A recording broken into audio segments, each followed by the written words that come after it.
ಎಲ್ಲ ಗೊತ್ತಿರೋ ಹಾಗೆ ನನ್ನ ಭೀಮಾಶಂಕರ್ ಎಸ್ ಗುಳೇದ್ IPS ಅಂತ ಹೇಳಿ ಒಂದು ಫೇಕ್ ಫೇಸ್ಬುಕ್ ಅಕೌಂಟು ಕ್ರಿಯೇಟ್ ಆಗಿತ್ತು. ಕ್ರಿಯೇಟ್ ಆಗಿಬಿಟ್ಟು ನನ್ನ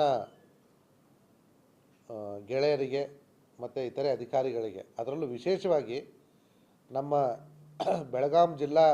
SP ಏನು ಫೇಸ್ಬುಕ್ ಅಕೌಂಟ್ ಇದೆ ಅದರಲ್ಲಿರ್ತಕ್ಕಂಥ ಫಾಲೋವರ್ಸಿಗೆ ಎಲ್ರಿಗೂ ಕೂಡ ಅವನು ಫ್ರೆಂಡ್ ರಿಕ್ವೆಸ್ಟ್ ಕಳಿಸಿ ಫೇಕ್ ಅಕೌಂಟ್ ಕ್ರಿಯೇಟ್ ಮಾಡಿದವನು. ತದನಂತರ ಅವರೆಲ್ಲ ಫ್ರೆಂಡ್ಸ್ ಆದಮೇಲೆ ಒಂದು ದಿವಸ ಇವತ್ತು ನನ್ನ ಬರ್ತ್ಡೇ ಅಂತ ಹೇಳಿ ಸ್ವಯಂ ಪೋಸ್ಟ್ ಮಾಡಿಕೊಂಡು, ಯಾವಾಗ ಜನರು ಅವರಿಗೆ ಪರ್ಸ್ನಲ್ಲಾಗಿ ಫೇಸ್ಬುಕ್ಕಲ್ಲಿ ಬರ್ತ್ಡೇಗೆ ವಿಶಸ್ ಕಳ್ಸೋಕ್ಕೆ ಶುರು ಮಾಡಿದ್ರು, ಆ ರೀತಿ ಪರ್ಸ್ನಲ್ಲಾಗಿ ಯಾರು ವಿಶಸ್ಸನ್ನು ಕಳಿಸಿದ್ರು ಆ ವ್ಯಕ್ತಿಗಳಿಗೆ ಟಾರ್ಗೆಟ್ ಮಾಡಿಕೊಂಡು ಈ ಫೇಕ್ ಅಕೌಂಟ್ ಕ್ರಿಯೇಟ್ ಮಾಡಿದಂಥ ವ್ಯಕ್ತಿ